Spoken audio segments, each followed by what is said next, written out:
As honey attracts flies, so did the online social networks that emerged in the first decade of the 21st century. Millions and eventually billions of accounts were created on competing networks. No one knew how many of them were real. For some of us, these networks were like vinegar. We were uninterested in trying them. My teenage daughter Susie, on the other hand, couldn't wait to join them, and my wife Tricia signed her request shortly after her 13th birthday. I wasn't too happy about it, but Tricia was a great mom and usually made the right decisions. A few weeks went by, and one day at dinner, Susie asked if Tricia and I wanted to join in too. "Sure, honey." "That sounds like fun," Tricia said. "Thanks, not me," I replied, hoping that would be the end of it. Susie wasn't done yet, insisting that we both participate. "This is a lot of fun, Daddy.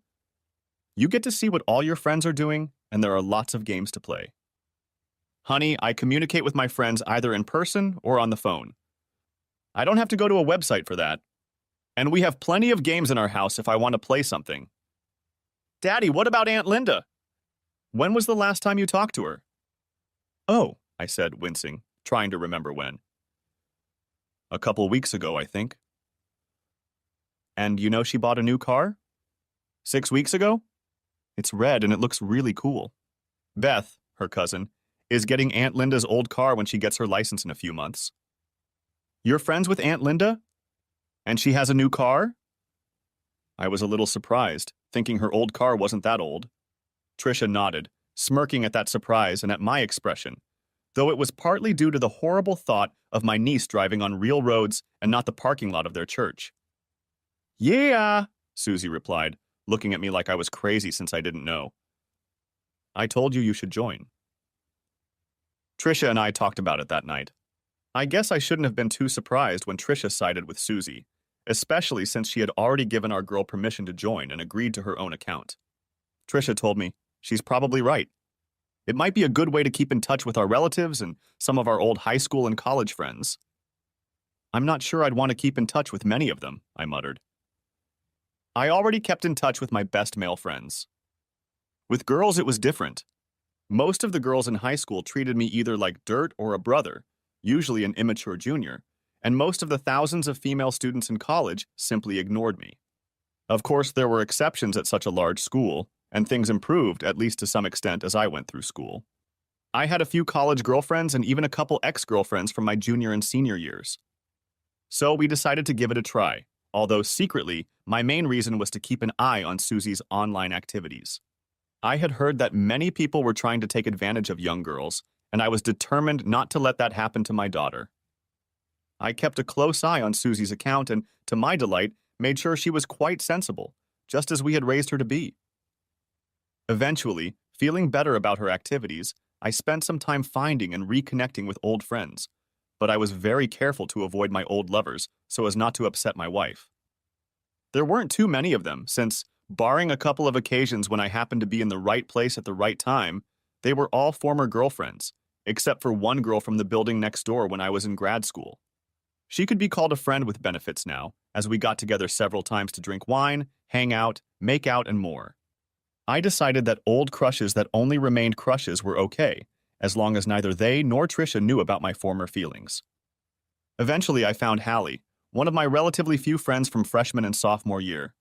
She was a good friend as well as unrequitedly in love, but I was careful to make sure that our relationship remained just friends and not devolve into a romantic relationship that, from my past experience, would result in our friendship ending for good. So she played on my heartstrings repeatedly without even realizing it until we started drifting apart in the latter half of my junior year.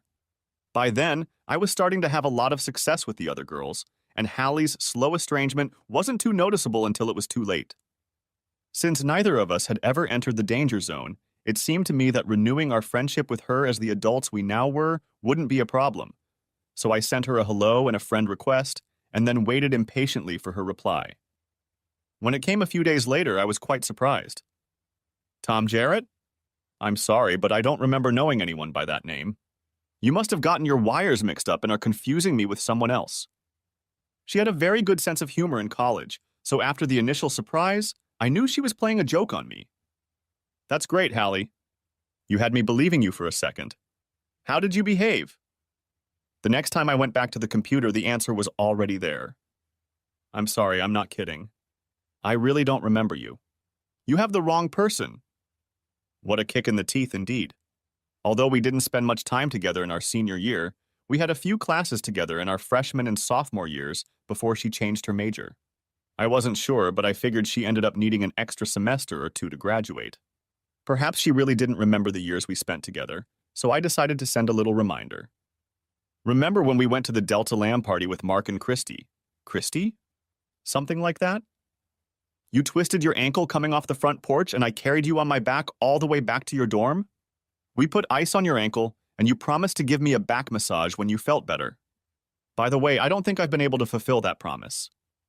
It was a whole week before she answered that time. I'm sorry, you have me confused with someone else. I've never injured my ankle like that, and I wouldn't promise a back massage to anyone but a very close guy, because that almost always leads to something. Please don't contact me again. Well, that hurt, probably a lot more than it should have. I spent the next couple days thinking about it, and then decided that since she sent one last message, I deserved it. Thinking that this might be crossing the line into creepiness or even stalking, I made it clear in my message that it would be my last, and I wouldn't bother her again. So I spent the next couple days composing and refining my message to convey exactly what I wanted to say while I went through boxes in the basement looking for what I thought I remembered. Dear Hallie, it's probably for the best that you don't remember me and that we won't be friends anymore because, truth be told, it would violate my wife and I's agreement that I avoid those who were once special to me. Although you never knew about my crush on you, I do know, and it would be strange for me to lie to my wife if she asked about the nature of our friendship. Or maybe you do know, and that would explain your reluctance to say hello. Either way, I understand and will not contact you again, but I pray you live a long life in happiness and good health. Your long-distance friend forever, Tom. I enclosed a picture I found in my college photo album, the two of us with friends at a party when we were sophomores. She could deny it, but that photo was absolute proof that we knew each other, and as close and casual as we were together, we were friends. After I sent the last message, Hallie never responded, and I stayed true to my word and didn't send her anything else. I put the photo album back in the basement and decided to be more careful about communicating with anyone Trisha might find unacceptable because of something that might have happened in our past, whether it actually happened or not. Although I tried to avoid reconnecting with former romantic partners, my wife did not. She ran into one of her former lovers the following summer while on a business trip to Chicago, and they reconnected then and even more often in the months that followed. Perhaps she wanted me to find evidence of her game, or maybe she was just being careless. But the trust built over nearly 17 years together was shattered, and with it our marriage. Susie was saddened by the breakup of our family, but she still loved us both, and eventually came to terms with it, dividing her time between me and Trisha. We still spent a lot of time together, and I was happy to see her grow into an intelligent and beautiful young woman with great opportunities ahead of her. Since Susie actually lived with Trisha most of the time, and I eventually recovered from the initial shock of Trisha's infidelity and the pain that followed, I went through a period of sowing a fair amount of winter wheat, or whatever the term is for more mature people than those normally associated with wild oats. I even had a couple girlfriends in later years, but it wasn't long before I decided that clinging to plastic wrap was better than girlfriends trying to wrap a new husband in it. About 7 years later, hello? Hey Tom, it's Andy Reiner. How are you? Hi Andy. It's good to hear from you. I'm doing well, how are you? Andy and I hadn't talked much in recent years, but every Christmas we exchanged cards and a few notes to catch up. It doesn't get any better than this, my friend. Did you hear about the upcoming reunion? 25 years, can you believe it? Gloria and I are thinking about going to it, but we want to see if any of our old friends are coming. We don't want to be stuck at a table alone with a group of virtual strangers if none of our close friends show up. You know what I mean? Yeah, I missed our 20-year reunion for that very reason, I admitted, though it wasn't the only reason.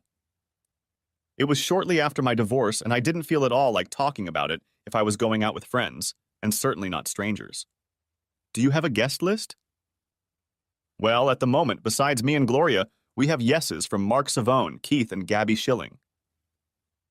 He named about 10 or 12 people I was friends with, including Mark, who was my best friend and best man, and 3 couples, some of whom were definitely sure, and the rest of whom were contemplating but not yet sure. But that was enough for me, so by the time he was done, I had already made up my mind. This sounds like a great group, and I'm looking forward to meeting everyone. Sign me up as a yes. I'll go check in after we hang up. It'll be in October for the reunion, so we still have 3 months, but Gloria and I would love to see you there. Please give her my regards, my friend. I look forward to chatting with you soon. 20 minutes later, I was already signed up to participate, including some special events and the homecoming game against the Cats. That same evening, I got on the scale and set a goal to lose 10 pounds by homecoming. That would still exceed my college weight by about 15 pounds, but it would make me look really good. Homecoming weekend came, and there were 10 people in our group who had promised to attend. Mark and I were the only ones who were single, although Mark did so legally, having never married. Larry and Nina were on their second marriage, having separated from their first just a few years after tying the knot the first time. Keith and Gabby got married right after graduation, showing everyone else who was still in their first and only marriage how to do things. I was discouraged that I didn't make it either, despite my plans. There was a lot of activity on Friday, so I flew in Thursday afternoon, and a few people got together for dinner that night and drinks at the hotel bar later that evening. Mark and I were roommates sophomore year and have remained good friends, so we spent time together chatting with our group members and other people who came and went as the evening progressed. On Friday, we attended a few campus tours and seminars with a few of our friends. The campus has changed a lot. There are new buildings, new artwork, but in many ways it has remained the same. The plaza is still filled with pretty young female students flirting with young men, while many other people of both genders rush to class trying to make it on time. I remember those days, Mark said. You'd talk to a girl until the last second, and then you'd run to class. Yeah, they'd talk to you, I laughed. Did you see a note in the reunion brochure about a pizza place near campus? It's still there, but it has a new owner. I wonder if they've remodeled the interior. Remodeled? I wonder if the flavor of the pizza is still the same. We texted everyone in our group and met there for pizza and beer. Some of the pictures in the lobby were from when we were still in school, but many others, including athletes and celebrities who visited campus but stopped by to eat a slice and have a beer, were new. Unfortunately, it seems like about half of the reunion crowd thought the same, so the wait was long, but it gave everyone a chance to talk and relax. Josh and Stephanie told us about their recent European tour after selling the firm, and Gloria told us about her new book that is being prepared for publication. Mark was just starting to tell us about it when someone caught his eye, and he bowed out, heading off to catch up with her. It was Jane Myler, Mark's longtime crush from freshman and sophomore year. The others watched from the sidelines as 29 years after they first met, they finally found common ground. After pizza, which was delicious but not quite as we remembered, I headed off to a couple of afternoon activities alone. Mark never showed up for dinner, and neither of us saw Jane. I smiled at the thought that they might meet and reconnect after all these years, and briefly crossed my fingers for good luck. We ate well and talked, distracted only by paying attention to the big shots of the class making their speeches. It was business as usual. A welcome, congratulations to special guests, a fundraising speech, a reflection on our class, another fundraising speech, and so on. The people at most of the tables started whispering during the second or maybe third fundraising plea, and most of us ignored the speakers for the rest of the time. Eventually, they took the hint and fell silent, allowing the music to play. Afterward, I got up for another drink and set off around the grand ballroom, stopping along the way to talk to a few old friends. When I eventually got back to the table, I did a couple of dances with Gabby when Keith, who had gained too much weight, complained that he was tired.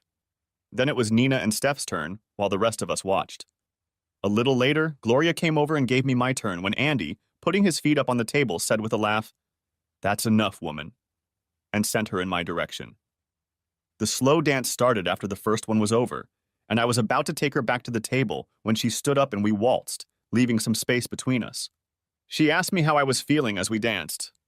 Her questions were unambiguous, but she said that she and Andy were worried about me and wanted to make sure I was okay. I appreciated my friend's concern, but honestly answering questions truthfully was a little depressing, so I walked her to her table and thanked her and Andy before heading to the bar for a drink. I got in line and was looking at the dance floor behind me when I saw Hallie approaching the line. My heart hammered harder than it should for a 28 or 29-year-old crush, but she was still as beautiful as ever, though clearly older. When she saw me, I waved at her and she smiled and waved back, after which her face became blank. I walked over and said, "Hi, Hallie. Remember me?" Her eyes dropped to the floor for a few moments. Then she looked up and nodded. "Hi, Tom." "Of course I remember you," she said, and opened her arms, inviting a hug. I wasn't about to pass up the opportunity, so I stepped forward and hugged my old friend for the first time in years. She felt good in my arms, and I leaned my head against hers, savoring the smell of her hair. Our embrace lasted a few seconds, after which she squirmed and relaxed for a moment. I took the hint and let her go in return.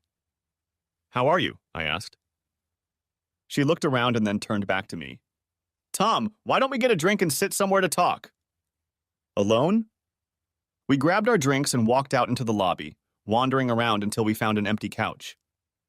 "Is that okay?" "Of course it's fine," she replied, smiling. "It's so noisy in the ballroom, it's hard to think." "And Tom, I'm sorry, I need to think. First, I owe you an apology and an explanation." "You were running from the wrong man? Was it 7 or 8 years ago?" She nodded. "I'm so sorry, Tom. I was so excited when I got your first message that I started typing right away, but I stopped as soon as I typed your name." She laughed.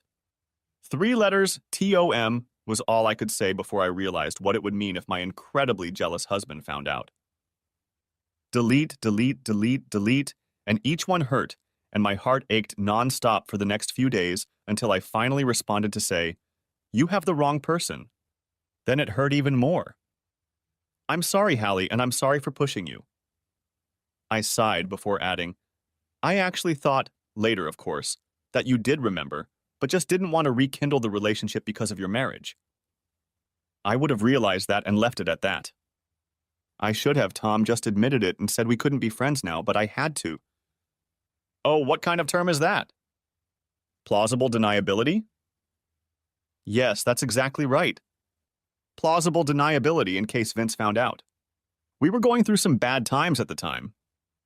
"And things are good between you two now?" She took a deep breath and shook her head slowly. "There's nothing between us now. We divorced 3 years ago when our son was in college. It's like we live in different worlds. We only don't talk when something happens in Vinny's life. If he ever gets married, they may have to have 2 ceremonies so Vince and I can attend one." "Oh, I'm sorry. Trisha and I don't talk that often either, but we still try to keep a united front when it comes to Susie. She's in college this year and plans to become a veterinarian." We talked about the kids some more, but I realized that Hallie was uneasy about something. "Hallie, what's wrong?" "Tom, do you ever think about what might have been?" "Yes, sometimes, but I try not to dwell on what could have been but wasn't." "Why?" "What's on your mind?" "Remember when you sent me that note, the last one? You said you had a big crush on me?" "Tom, girls usually give some kind of sign about these things, something like that. But I never got anything like that from you, no hints. Or maybe I was just blind because we were such good friends. Anyway, I've wondered many times what would have happened if we had taken a chance and gotten together, even if just for one night. Hallie, you were a close friend to me, and I wanted to keep it that way. I hate to say it, but back then I had yet to grow up, and yes, I had a huge crush on you. But I was what you might call an equal opportunity crush during freshman and sophomore year when we were such good friends. I usually had crushes on half a dozen girls at a time before I started to realize that you shouldn't have more than one crush at a time in college. But that was okay for the first 2 years because it was rare for any of them to go anywhere. I chuckled, remembering some of the disasters. On those rare occasions when it did happen, it usually wasn't pretty. So instead of risking losing you, I tried to hide my stupid crush on you, sometimes confessing to one of the others as a disguise to keep you in what modern young people sometimes call the friend zone. Hallie laughed. Tom, I think that term is long established and perhaps even outdated. We both chuckled, but I wanted to move on. Hallie, it doesn't matter now.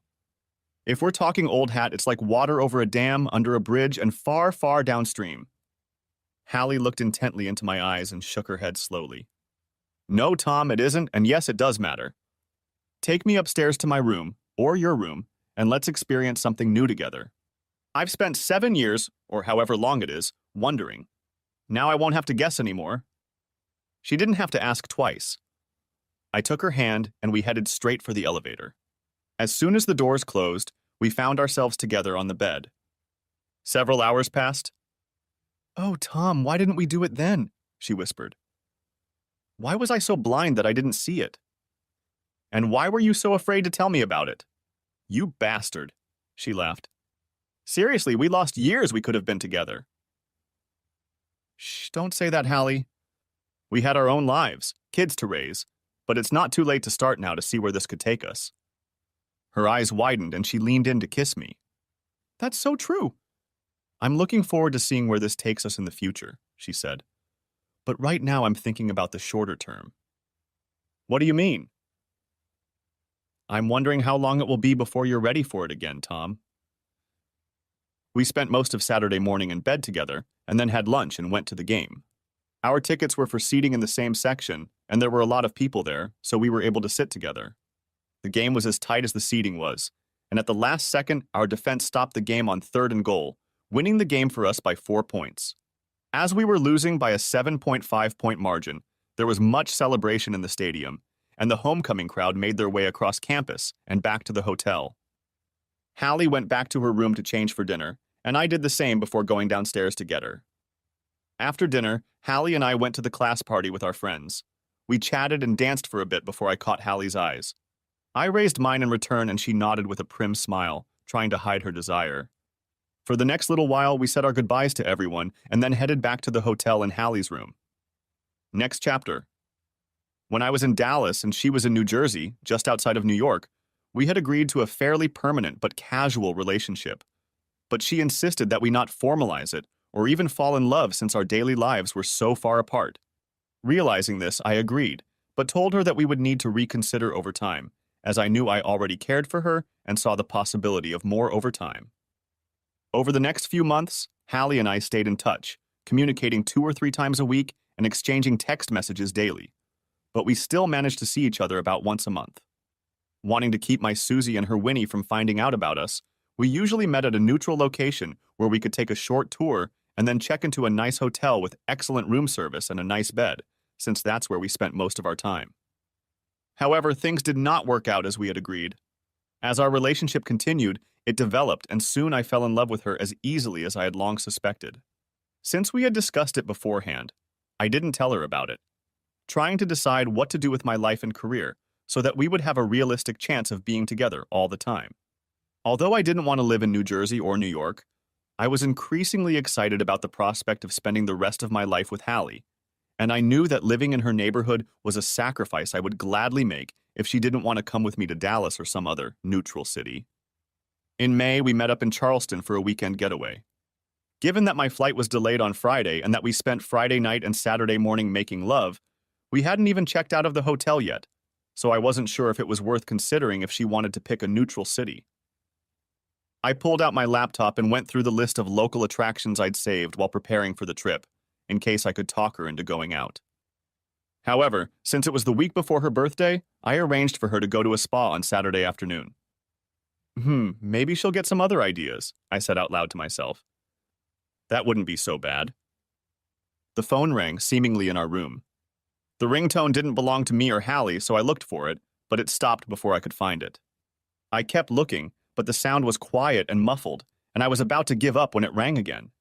Since I was close this time, after 2 or 3 rings, I decided that it was definitely in our room and that someone had dropped it behind or inside the dresser, possibly a drawer. Continuing my search, I found it in one of the drawers, under Hallie's clothes. It wasn't Hallie's phone, so I picked it up, wondering who had left it and how she might not have noticed it when she was putting her clothes away in the drawer. Considering we were leaving on Sunday, she hadn't taken much with her. Since the phone wasn't ringing anymore, I decided to take it to the front desk, and maybe they could track down the owner after I confirmed with Hallie that it wasn't a phone for her work. I put it down and went back to the laptop, but a series of calls made me pick it up again. I couldn't unlock it, of course, but several incomplete text messages popped up on the screen, and while I was looking at them trying to find a clue, another one appeared. V, WTF are you? You're not at your sister's house? V, I had to lure her out, but Trudy said she didn't have you. Trudy? That was Hallie's sister's name. We didn't know each other, but Hallie mentioned her a couple times. You better be home when I get there. Call me now. A while later, I was still sitting on the edge of the bed, where I collapsed like that, when the door opened and Hallie walked in, practically dancing. Oh, Tom. Thank you so much, it was that Tom. What happened? She must have thought I was having a stroke or something, but when I held out the phone for her to see, the color disappeared from her face and she seemed to deflate before my eyes. He called Hallie. And he has been calling. I guess you forgot to turn it off? She shook her head in denial, tears streaming down her face. No. God, no. What kind of wicked game are you playing, Hallie? Letting me fall in love with you when you have someone else? Another lover? Husband? That's what it is, isn't it? God, Hallie, what have you done? If you're still married, you must realize that it can't be. Tom, no. It's not what it seems. Really? So this isn't your husband? The one you divorced? Or apparently the one you didn't divorce? Or did you just remarry and forget to tell me about it? She tried to wrap her arms around me, wrapping her arms around me as if wrapping me in her web of lies. I stood up and turned away, not wanting to touch her or let her touch me. Oh shit, Tom. Please? It's Vince, but it's not what you think. Really? I repeat incredulously. So the whole time I was falling in love with you wasn't a complete lie? I growled, trying to keep from screaming. And we're not goddamn adulterers, the lowest scum on earth like Trisha and her goddamn friend? Please tell me no, because let me tell you, that's exactly what it feels like to me right now. And it makes me so sick I'm about to throw up. And if I can manage to hold down my lunch, I'll think about walking out the door and never looking back. Tom, please. Let me explain. Please? Okay, but only because I love you, Hallie, or at least I used to. Now I'm not sure, but I'm all ears, so tell me the truth. No more lies. She sat on the bed again, clasping her hands together as if trying to wipe away the guilt that coated them like blood. The tears were still flowing, but at least she was looking me in the eye, saying, Tom, I'm sorry, but it's the truth, the awful truth. Vince and I had been having problems for a long, long time when you contacted me almost 8 years ago. Basically, we were still together because of Vinny, our son. I was in couples therapy at the time and he wasn't, and it went nowhere. Eventually, things got so bad that I realized I had to divorce him, found a lawyer and tried to do it, but Vince pulled out the prenup I signed 17 years ago and told me he would enforce it exactly. In the end, I'm going to get practically nothing. Sure, there'll be some money, but nothing like I'm used to. Then you are a gold digger too? No. Not in that sense. You see, Vince had a strict prenup, but he also had Rafael Bonadus, one of the biggest divorce attorneys in the state. You know, rich people who want to stay rich and famous? I got a young girl fresh out of law school who was so green and scared she probably peed her pants the first time she met Mr. Bonadus. When we agreed on what I'd get, I'd be a pauper again. Vince would be laughing his ass off, and Mr. Bonadus would probably be entertaining my young Miss Attorney. Although, given his reputation, I suspect that by the time we were done, he probably did. Damn gold digger, I repeated, convinced by her own words. And it looks like your lawyer is one too. Well, I guess birds of the same feather. No. Vincent DePrimo runs a big family business.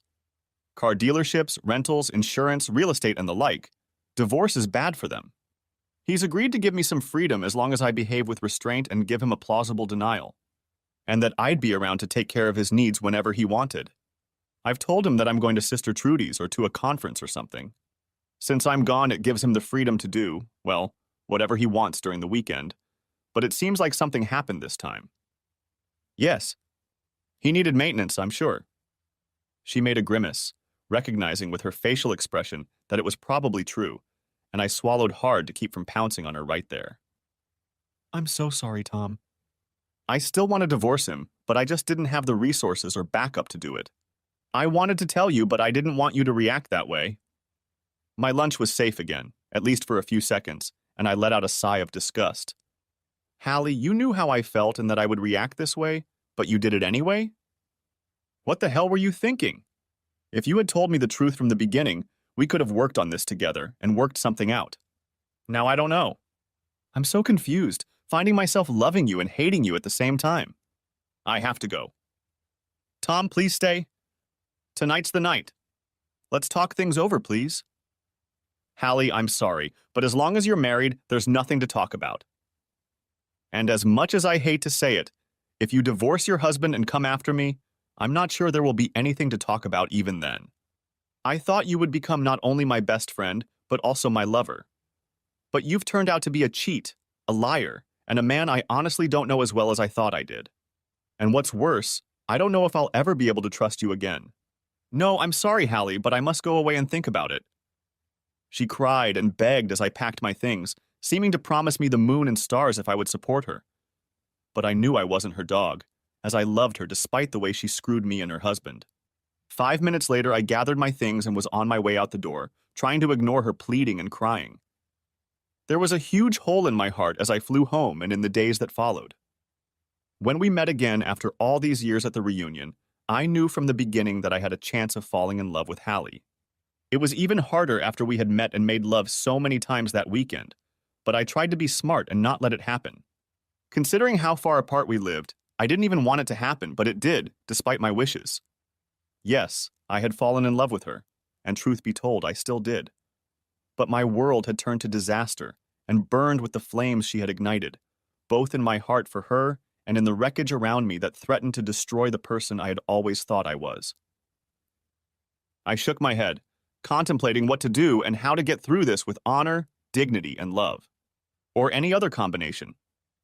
Remembering that we had already committed adultery, I realized that there was no chance of honor and dignity anymore. On the other hand, love? I wanted to continue loving her, but I didn't know if I could even if she wanted me to. I was very angry with her and on edge, thinking about what we might come to if she decided to divorce her husband. If not, I knew I would never see her again. I typed a long letter to her, shifting my emotions into rational thoughts and transferring them to the virtual paper of the computer screen. It took a week of typing and retyping, editing and revising bit by bit, before I finally felt close enough to hitting the send button. At the end of the message, I asked her to contact me if she started divorce proceedings or if she decided to stay with her husband. If neither of those things happened, I would contact her again in a few weeks. There was no mention that this would likely be the last time, but if she couldn't read between the lines, then she wasn't as smart as I thought she was. Work became my life for the next few weeks, not so much because it had to be, but to take my mind off the problem with Hallie and the guilt of breaking the moral code I'd always followed. That all changed one weekend in June when Susie came to visit. "I've missed you, Daddy. You seem so distracted these past few months that even when we talk on the phone, I'm not sure if you're really paying attention to the conversation or if you've gone off into your own little world and I'm just a minor nuisance somewhere on the edge. What's going on?" She was right. I wasn't ignoring her, but because of the problems in my life, I wasn't paying as much attention to her needs as I used to. "Honey, your mom and I have always tried to teach you to do the right thing, but unfortunately, we haven't always been the best example. I don't want to go into details because it wasn't intentional, but I did something wrong recently and may have hurt someone else." She shook her head. "Dad, I'm 21 years old now, remember? When I got in trouble with 2 guys last year, Mom admitted to me that she made a bad mistake with you. You both tried to protect me from the truth when it happened, but Mom said I needed to hear it now that I was grown so I could learn from her blunder. Yeah, don't look at me like that. That's what she called it. And hopefully not repeat it in my life. I had to make a decision before I did something like her. I learned my lesson from her blunder and did the right thing. You're not going to take that lesson away from me, are you?" I looked at her, grateful that we had raised such a good girl, even if she was a little too inquisitive at times. She put her hand on mine and asked, "What's wrong, Daddy?" I wasn't going to share my mistake with anyone, especially my daughter, but it was a good life lesson for her to reinforce what Trisha had told her and maybe even help her someday. I took a deep breath and began. "I met an old friend, we became friends, and over the next few months we fell in love. And then, just as I was about to talk to her about making the relationship permanent, I found out that she wasn't as divorced as she claimed before." "Oh, she lied to you? And cheated on her husband? And now, even though you didn't know, you feel guilty about it. Don't you, Daddy?" Susie had always been smart as a whip and was due to graduate with honors the following year. She had just proved it once again. Yeah, that's pretty much it. I could add that she claims her husband is also a cheating scumbag, but 2 wrongs don't make a right, we finished together, proving that Susie too remembered this oft-repeated lesson from her childhood. Daddy, it was wrong, but it wasn't intentional, and you stopped when you found out, right? Yes, but I'm not sure where we should go from here. That's what you should be worried about, not what happened in the past. Like I said, smart guy. A few days later, I got a call from Trisha. Is Susie okay? I asked, worried about the unexpected timing of the call. Yeah, she's fine, Tom, but she seemed worried about you. She wouldn't give me any details, but I just wanted to make sure you were okay. Trisha, I'm fine. It's nothing. I should have shut up and maybe thanked her for calling, but we'd shared a lot over the years and it came out. I made a mistake recently and it hasn't been fun to live with. I'm sorry about that. Do you want to talk about it? No, I don't, I paused. Well, yeah, maybe. Can I ask you a very personal question? She giggled. We've asked each other a lot of very personal questions over the years. I think this is the first time you've asked if it's okay to ask. Ask away. When you had an affair, did you ever feel guilty? Wow. That's really personal and unexpected. I'm sorry. You don't have to answer that. I'll talk to you later, okay? Tom, wait, I want to answer. I was a big girl and smart enough to know that what I was doing was wrong and that it would hurt you and us if it ever came to light. Unfortunately, the temptation was strong, and I wasn't strong enough to resist it that first time. Once I crossed that line that I never intended to cross, it didn't make me braver, but maybe it gave me the strength to keep doing it. I knew I shouldn't do it, and yes, I felt guilty and dirty as a result. But I was getting an extra high and thinking it would be okay as long as I didn't mess up and you didn't catch me. In a way, it was a relief. But when it came time to pay the consequences, the price was much higher than I expected, and I'm still paying the price and regretting my choices every day. I am so sorry, Tom, for what I did to you and to us. I'm sorry for the trust I took away. Thank you, Trisha, for being honest with me. Now anyway. What's wrong, Tom? Why are you asking this now? You're not married, but... Wait, are you seeing someone who is? I was dating and we were very close, but then the truth came out, and now I realize I'm also committing adultery, though not willingly. Tom, don't blame yourself if you didn't know. I made a choice, a very bad and stupid choice, but if you didn't know she was married, you can't blame yourself for what you did. Yeah, I keep telling myself that. It's not working too well so far. Not if you don't let it. Tom, just remember that you now know what to do, and from now on you are responsible for any choices you make. That may sound harsh, but I've known you for a long time, sweetheart, and I know you'll make the right choice. As the days went by and I didn't hear from Helly, I started writing her a message to tell her how I felt, and that this was goodbye. Like the old movies where the guy tosses a bunch of crumpled notes into a garbage can, I felt like the garbage can on my computer would have been littered with my failed attempts if it weren't for the ability to edit on the screen without wasting paper. One evening after work, I was busy editing another version when the doorbell rang. A man in a very well-fitting suit stood in front of the door, and two other men, very large men actually in suits, stood at the foot of the stairs on the sidewalk and looked in my direction. Dressed identically, in suits that didn't fit very well, and with the same blocky facial features of a professional defensive lineman, I immediately envisioned a bloated version of the old Bobbsey twins. I opened the door slightly and said, "Can I help you?" Mr. Jarrett, my name is Vincent DePrimo. We've never met, but I understand you know my wife, Hallie. Pretty well, I guess. We need to have a talk. May I come in? Mr. DePrimo, I'm sorry, but this isn't a good time. Mr. Jarrett, I've come all the way from New Jersey. The boys and I would really appreciate it if you would take the time to invite me in rather than force the issue. Now. I imagined that Bert and Nancy standing behind him could easily knock the door off its hinges if he ordered it, so I said, "Come in, Mr. DePrimo." I opened the door and let him come in, then closed it behind him before the Boxey twins could make it up the stairs. If they kept going and banged on the door, as I knew they would, I'd have a case for home invasion, though I hoped they wouldn't, and that I wouldn't need a reason to try to defend myself. Or rebuild my house if I rebuilt it at all. Thankfully, he nodded to the boys as the door was about to close, and they nodded back, stopping halfway up the stairs. After a moment, the deadbolt clicked, and I turned to him. Please come into the living room and have a seat. May I offer you coffee, tea, soda? After a moment, I added, or perhaps a whiskey. A smile finally appeared on his face, which until that moment had been a mask of seriousness, and for the first time he looked a little relaxed. Scotch is an excellent choice, Mr. Jarrett. I walked over to the cabinet and opened the door, revealing a small bar inside. Pouring each of us a glass, I held one out to him and asked, What can I do for you, Mr. DePrimo? Is Hallie okay? He sniffed carefully at the Macallan in his glass and then took a sip. Very good, Mr. Jarrett. Thank you. And Hallie? She's fine, although she doesn't know I'm here. We're going to couples counseling right now after that prank she pulled. For 7 or 8 months, she used to tell me she was going to visit her sister in Ohio every month when she wasn't away at a conference. But unless you count the trip to Cleveland, April, I think, she hasn't set foot in Ohio or seen Trudy in all that time, except for Christmas when she came to visit us. He took another sip of whiskey, savoring it for a moment before letting it sink to the bottom. And so we come to the reason I'm here, Mr. Jarrett. I have one question for you, in your connection to her. Have you ever entertained my wife? He looked me straight in the eye, and I'm sure he knew the truth, but I looked at him as determinedly as I could.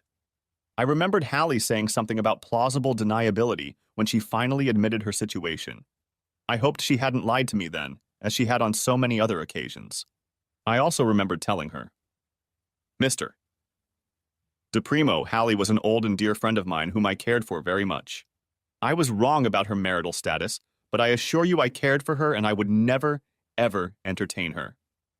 I continued to stare at him, hoping he would believe my truth, because although Hallie and I had done it many times, I considered it a labor of love because of my feelings for her.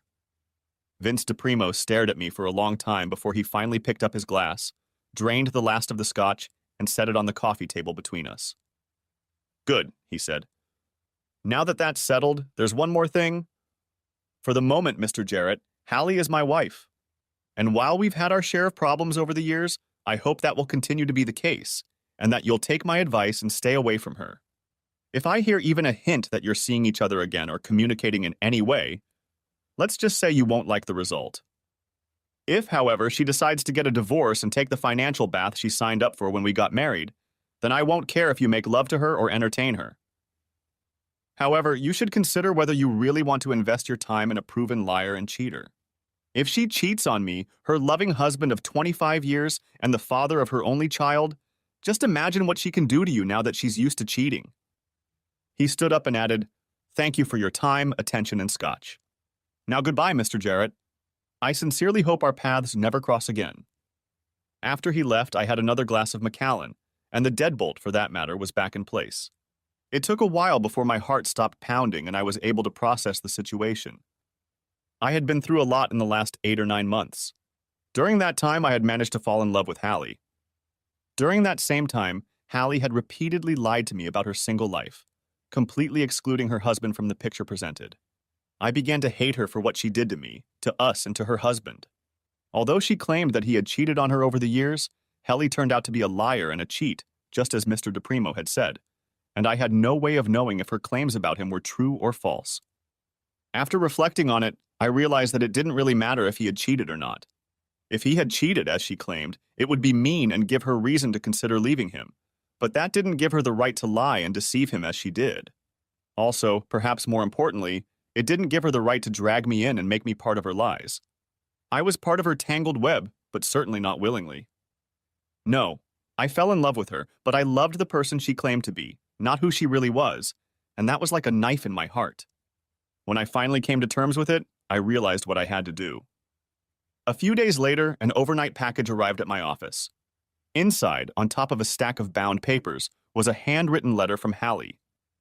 Dear Tom, I'm sorry for the way things turned out, but I'm trying to make things right so I can move on with my life and give us a chance to be together.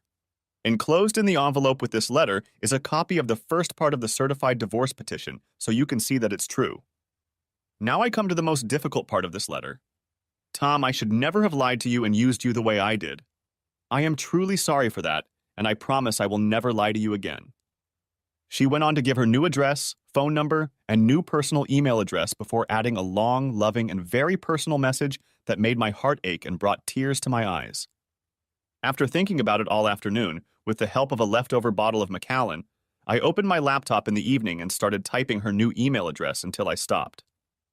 Despite Vincent DePrimo's warning and muscle, what I had to say didn't need to be said over email or even on the phone. I closed the email and opened my favorite travel app.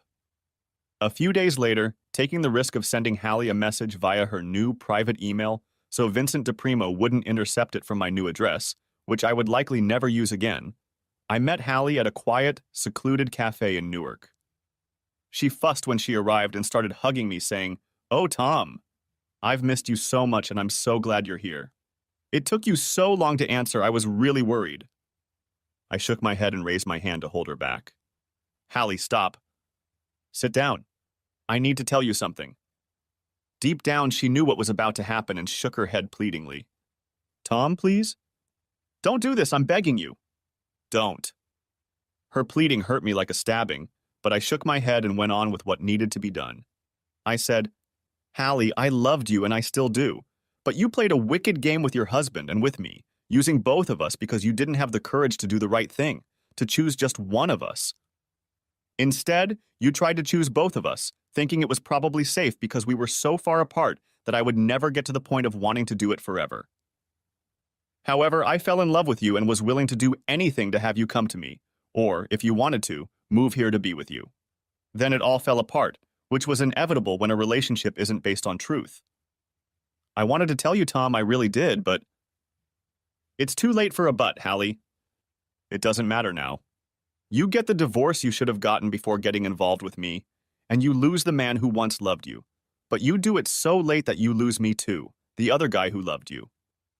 No, Tom. We're going to make it work. You'll see. I'll do anything to make it work so we can be together. No, Hallie. You played this evil game and you lost. I lost. We both lost. She objected again, but I held up my hand and continued. No, Hallie, it wasn't my choice, but you fixed it so it wouldn't be.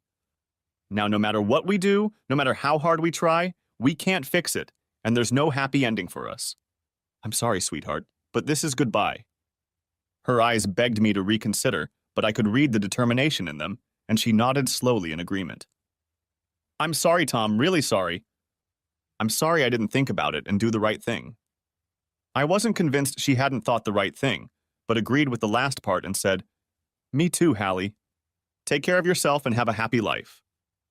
Tears flowed down Hallie's cheeks and I walked away, hiding the tears in my heart. To my surprise, there were plenty of empty seats on the plane. Mine happened to be in the back, and there was no one at the window or in the middle seat to my left. I didn't pay attention to the safety briefing. I've flown the 737 so many times I could have done it myself, and barely noticed the flight attendant who came over to make sure my seatbelt was properly buckled.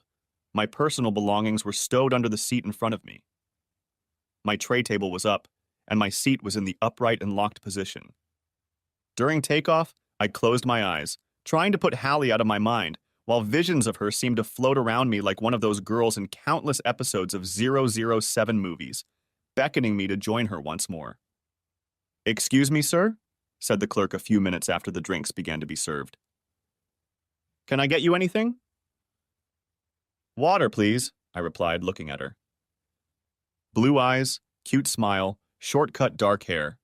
She was beautiful and looked like a typical flight attendant in her uniform. I tried to smile. Nothing stronger? From the look on your face, I'd think you'd just lost your best friend. Yes. I broke up with her. Oh, I'm sorry. I didn't mean to interfere.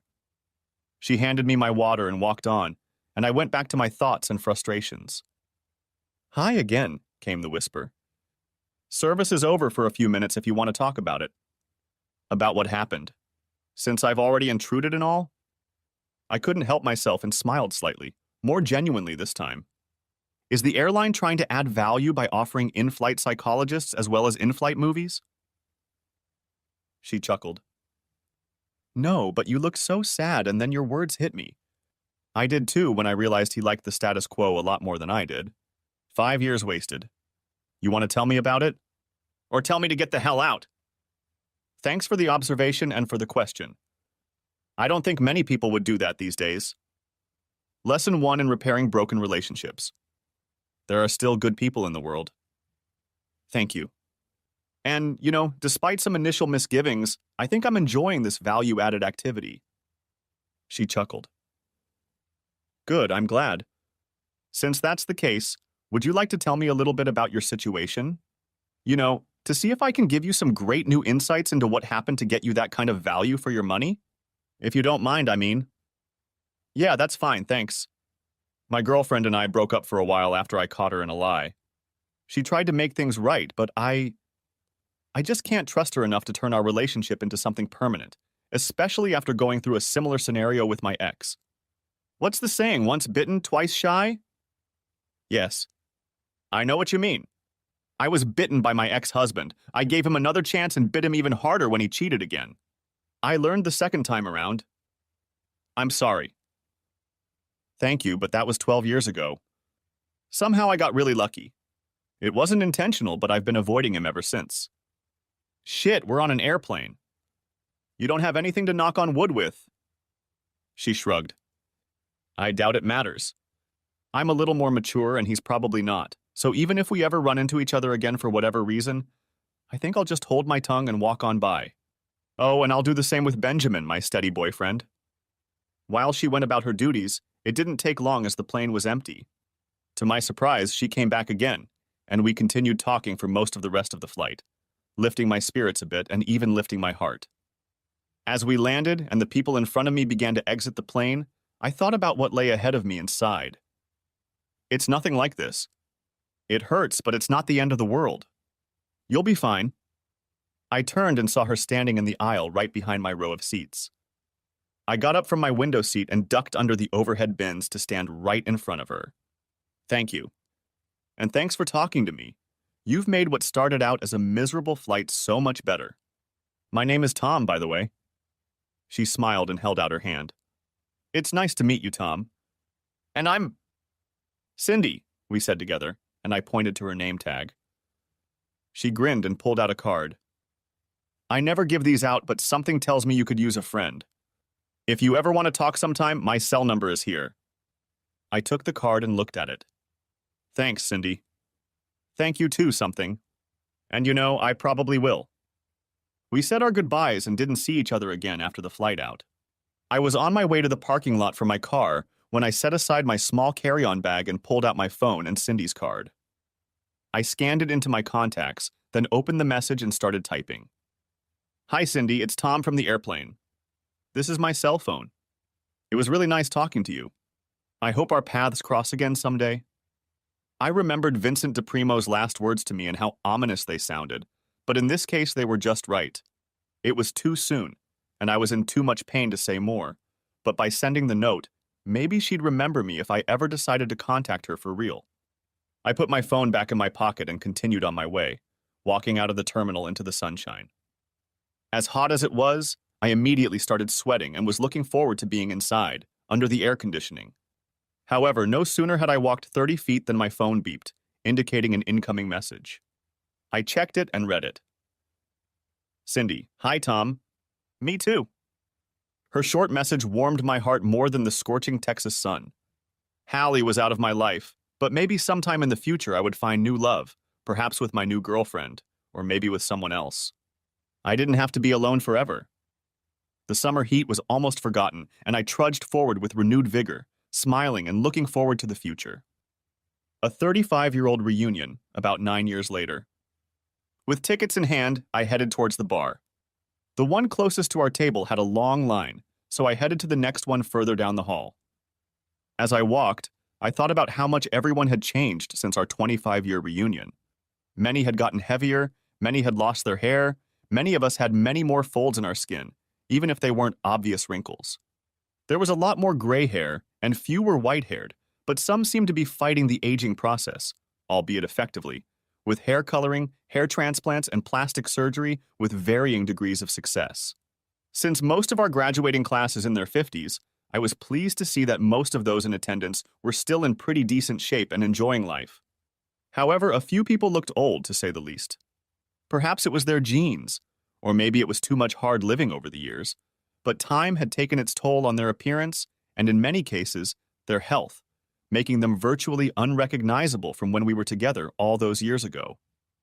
In fact, with the exception of a few close friends and those I had kept in touch with over the years, most of my classmates were now only distant memories, if recognizable at all. And then there were those who sat at a table in one corner of the ballroom, adorned, thanks to the fire warden, with a single battery-operated candle. There were the names of those who, for one reason or another, are no longer with us. Although it was no great surprise, Keith Schilling, always too heavy, was listed as his heart had finally given up, leaving sweet Gabby and their almost grown children alone.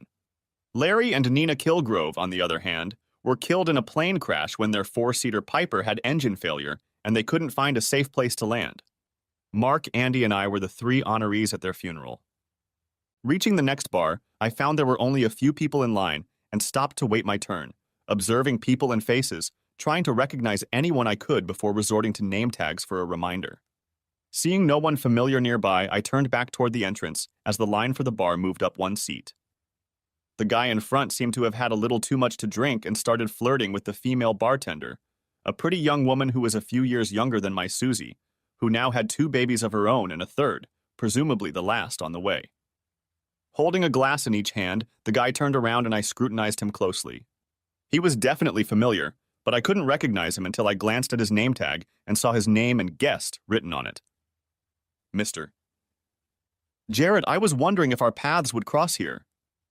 Ah, Mr. DePrimo. I'm surprised to see you here. He smiled. And why shouldn't I be? After all, even though she graduated a semester late, my wife was one of your classmates. Remember? My heart jumped at the thought. Hallie had divorced him when we were separated. Had something happened that forced them to be together? Or did they reunite after a while? Turning around, DePrimo shouted, Hallie! Come here. Come see your old buddy. No, I haven't heard from Hallie since I walked out of that little restaurant in New Jersey over 9 years ago. But here she is walking toward me. Her smile, which was always ready at a moment's notice, didn't appear as she approached. She glanced at Vince DePrimo, who nodded and then turned to me. Hey, Tom. I was wondering if you'd be here. Hi, Hallie. I didn't see your name on the attendee list, so I didn't expect to see you. How are you doing? Tell you what, you two had a good chat.